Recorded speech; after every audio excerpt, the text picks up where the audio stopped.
Morning po mga ka-riders, welcome back again to my YouTube channel. So for today's ride, pupunta po tayo ng Bayambang, Pangasinan. So sa Bayambang, Pangasinan po may sikat po na tourist attraction doon. Yun po yung St. Vincent Ferrer. Ang St. Vincent Ferrer po ay sinasabing may hawak na world record na tallest bamboo sculpture sa buong mundo. Tara po at explore natin ang Bayambang, Pangasinan at tignan natin ang ganda ng kanilang bamboo sculpture. Let's go!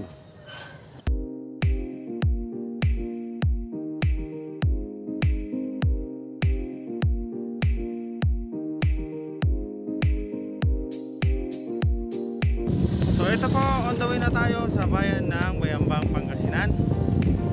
So malapit na po tayo sa boundary ng Orbis Tondo. So ito po view, walang kamatayang palayan.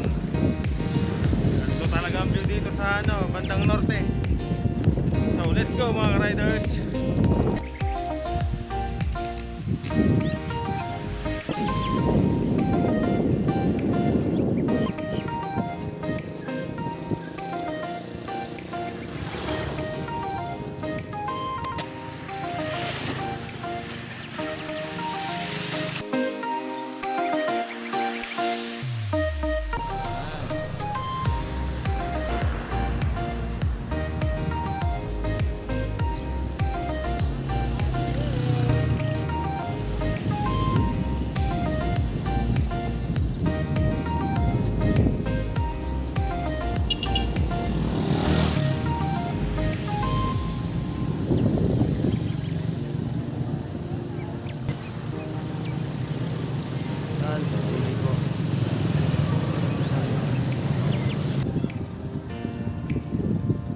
Riders, parang hirap ata mag-aral dito sa Malayo Elementary School.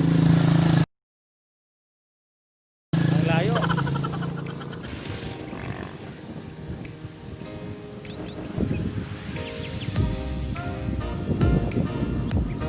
Change natin.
Yan ang famous tallest bamboo sculpture sa buong mundo, ang St. Vincent Ferrer ng Bayambang, Pangasinan.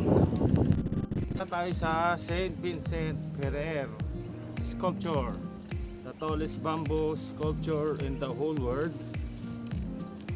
Mayroon record po silang Guinness World of Records. So ito po, ikat lang tayo sa circle nila.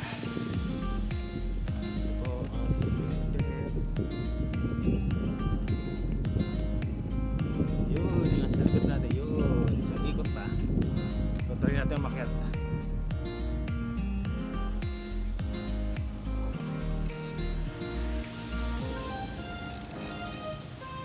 So, sisip yung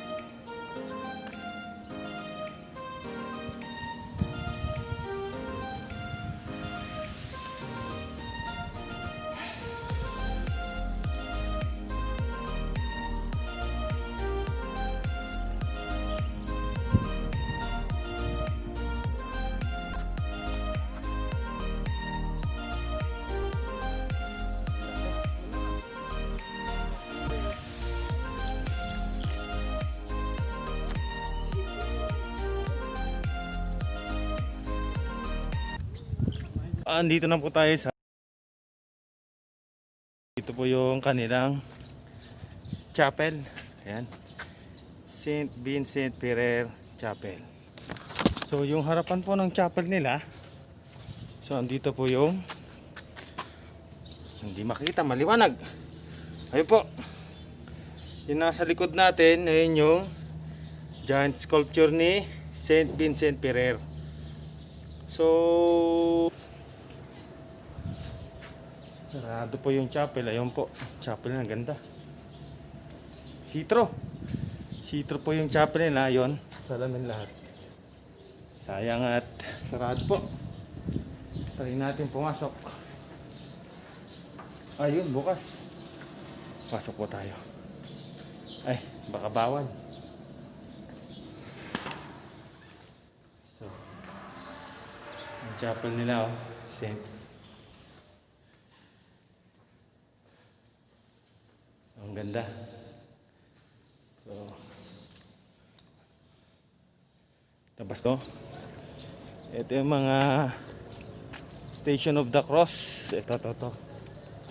Station of the Cross po to. Ito po yung last station. So, ito po yung bali, ikutan mo po itong ano. Lahat ng Station of the Cross, packet ng packet hanggang makarating ka dito sa last. Nasa baba. Sa likod po ni St. Vincent Ferrer. So, try po natin lumapit kung makakalapit tayo. Tignan natin kung bamboo talaga yung ano, pagkaagawa kay St. Vincent Ferrer. Ito po yung structure niya. So, bali, hindi po tayo makalapit at mayroon pong harang. Baka magalit sila. Pero try natin lapitan. Ito lang tao. Bibilisan lang natin kasi bawal natin lumapit. Try lang nating makalapit sa sculpture at mahawakan kung bakit siya tinawag na bamboo sculpture. Ito si St. Vincent Ferrer. Try mo natin. Hopefully makalapit at makahawak tayo kay St. Vincent sa kanyang bamboo sculpture. Tara na po.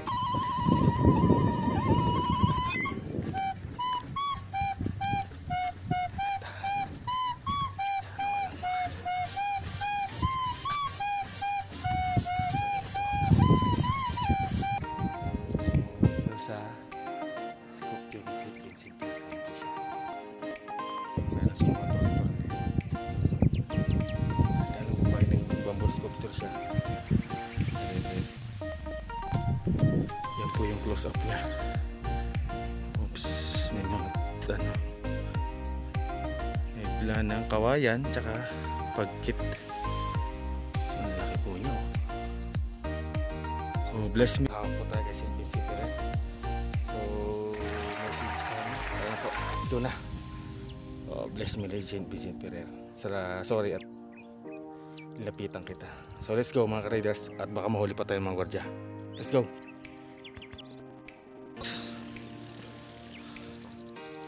Yan. Ito po yung pagbubuhat ni Jesus Christ ng krus. Ito naman, ito yung may tumulong sa kanya na magbuhat. So, papaliktad po tayo. Ito naman, pasensya na po, hindi natin kabisado. Oh no! Alright. Ganda po ng rides natin. So, tara. Let's go na. Daan tayo ng kamiling at hinihintay pa tayo sa bahay. May pupunta pa tayo mamaya. So, let's go. Hopefully, last glance sa ating bamboo sculpture na si St. Vincent Ferrer. Ito. Paikot pala to.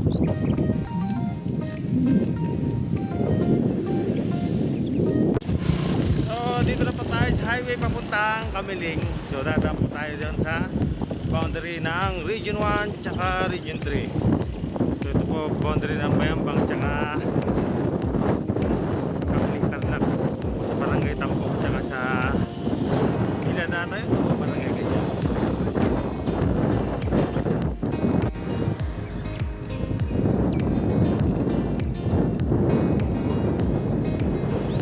Nag-harvest ng sibuyas.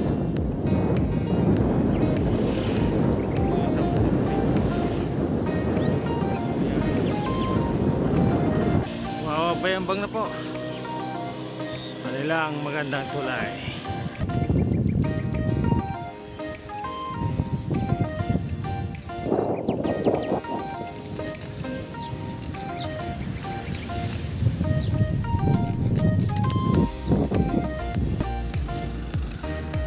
Boundary na po ng Region 1 tsaka Region 3. Tarlac na po.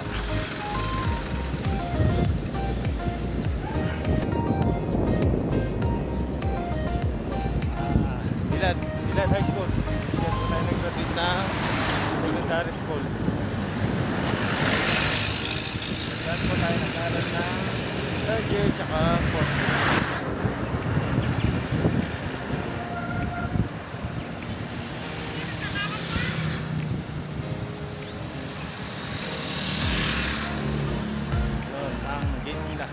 Bilad. Kita. Tubig muna tayo. O, dito na po tayo sa Tambugan, Kamiling, Tarlac. So, siguro mga 1.5 kilometers nasa bahay na tayo ng Kamiling. So, patuloy natin pa-jack. Let's go mga ka-riders.